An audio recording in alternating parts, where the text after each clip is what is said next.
আসসালামু আলাইকুম প্রিয় দর্শক, আশা করি সবাই ভালো আছেন। আল্লাহর অশেষ রহমতে আজ 6 ডিসেম্বর রোজ শনিবার কেমন থাকবে আগামী 24 ঘন্টার আবহাওয়া, আজ সারাদিনের আবহাওয়া কেমন থাকবে, আগামী কয়েকদিনের আবহাওয়া কেমন থাকবে, শৈত্যপ্রবাহ এবং ঘন কুয়াশা নিয়ে কেমন পূর্বাভাস রয়েছে, আগামী কয়েকদিনের আবহাওয়া কেমন থাকতে পারে, ঘূর্ণিঝড় বা নিম্নচাপের সম্ভাবনা আছে কিনা সাগরে, এবং সাগরে জেলে ভাই এবং কৃষি ভাইদের জন্য কেমন সতর্কবার্তা রয়েছে, তো সেই সব বিষয় নিয়ে আলোচনা করব। আর যারা নতুন রয়েছেন অবশ্যই চ্যানেলটিকে সাবস্ক্রাইব করে পাশে থাকা বেলটি প্রেস করে একটি লাইক দিয়ে দিন। আর আপনি কোন জেলা এবং জেলা থেকে দেখছেন অবশ্যই কমেন্টে জানান। তো আমরা সবার আগে চলে আসলাম বায়ু মোডে আসার পর দেখতে পাচ্ছি যে পুরো বাংলাদেশের 8 বিভাগের 64 জেলায় কিন্তু এখন ঠান্ডা বাতাস বইছে। তো ঠান্ডা বাতাসের গতিবেগ রয়েছে ঘন্টায় 8 থেকে 12 কিলোমিটার বেগে বইছে পুরো বাংলাদেশে ঠান্ডা বাতাস।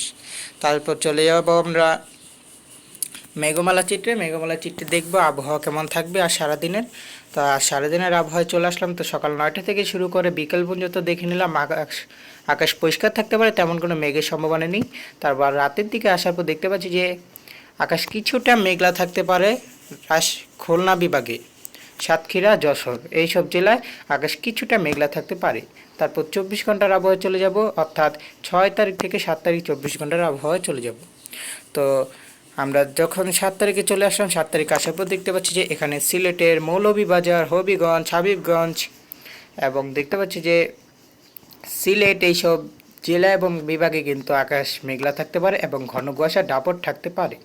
তারপর আমরা চলে আসলাম 7 তারিখ, অর্থাৎ রবিবার আসার পর দেখতে পাচ্ছি সারাদিন তেমন কোনো পরিবর্তনের সম্ভাবনা নেই। সেই বিকালে আকাশ একটু মেঘলা থাকতে পারে, রাতের দিকে আবার পরিষ্কার হয়ে যেতে পারে। তারপর চলে যাবো আমরা 8 তারিখ যাওয়ার পর দেখতে পাচ্ছি সেই একই আবহাওয়া থাকতে পারে, তারপর রাতের দিকে পরিষ্কার থাকতে পারে। তো বলা যাচ্ছে যে আগামী কয়েকদিন আবহাওয়া এমনই থাকবে, আকাশ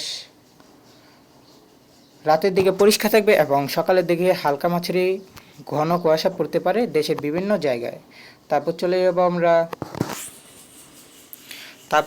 আমরা তাপমাত্রা দেখে নিই কেমন থাকতে পারে। তো তাপমাত্রায় আসার পর দেখতে পাচ্ছি যে আর সারাদিন তাপমাত্রা থাকতে পারে 19 থেকে 20 ডিগ্রি সেলসিয়াসের ঘরে পুরো বাংলাদেশে তাপমাত্রা থাকতে পারে। তারপর চলে যাব আমরা চরম পূর্বাভাসে দেখে নিই চরম পূর্বাভাস কেমন থাকবে। চরম পূর্বাভাস কী বলছে, তো চরম পূর্বাভাসে আসার পর দেখতে পাচ্ছি যে চরম পূর্বাভাস বলছে যে আগামী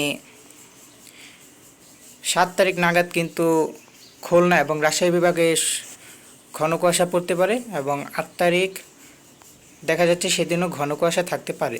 তারপর 9 তারিখ দেখতে পাচ্ছি যে পুরো বাংলাদেশের আকাশ পরিষ্কার থাকতে পারে। তারপর 10, 11 আর তেমন কোনো পরিবর্তনের সম্ভাবনা দেখতে পাচ্ছি না। তো বাতাসের মোড়ে আসার পর দেখতে পাচ্ছি যে বলেছিলাম যে 8 থেকে 12 কিলোমিটার বাতাস বইছে, তো সেটাই দেখতে পাচ্ছি। তারপর 7 তারিখ চলে যাওয়ার পর বাতাসের দাপট একটু কমেছে। তারপর 8 তারিখ যাওয়ার পর দেখতে পাচ্ছি বাতাস আর নেই। তারপর 10, 11, 12 তেমন কোনো আর বাতাসের সম্ভাবনা দেখছি না, বৃষ্টিপাতের সম্ভাবনা তেমন নেই।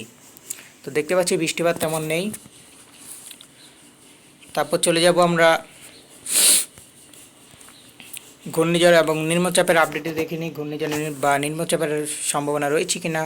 তো দেখতে পাচ্ছি যে পুরো সাগর ফাঁকা রয়েছে, তেমন কোনো সাগরে ঘূর্ণিঝড় বা নিম্নচাপের সম্ভাবনা নেই। দেখতেই পাচ্ছেন যে পুরো সাগর পরিষ্কার রয়েছে, তেমন কোনো ঘূর্ণিঝড় বা নিম্নচাপের সম্ভাবনা নেই। তো দেখতে পাচ্ছি যে আগামী 11 তারিখ পর্যন্ত তেমন কোনো ঘূর্ণিঝড় বা নিম্নচাপের সম্ভাবনা নেই, কিন্তু এখানে বিশাখাপট্টনম এবং তামিলনাড়ু উপকূলের এদিক দিয়ে কিন্তু জোরো বাতাস বয়ে যেতে পারে, ঘন্টায় 50 থেকে 60 কিলোমিটার বেগে ঝোড়ো বাতাস বয়ে যেতে পারে।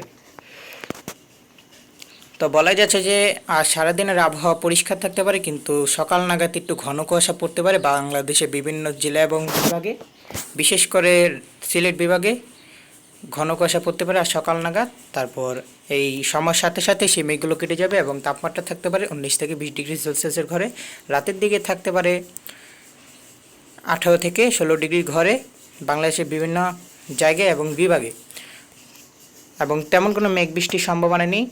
আকাশ পরিষ্কার থাকবে, আগামীকাল আকাশ পরিষ্কার থাকতে পারে। তো পরবর্তী ভিডিওতে জানিয়ে দিব। তো আজকের মতো বিদায় নিচ্ছি, সবাই ভালো থাকুন, সুস্থ থাকুন, আল্লাহ হাফেজ।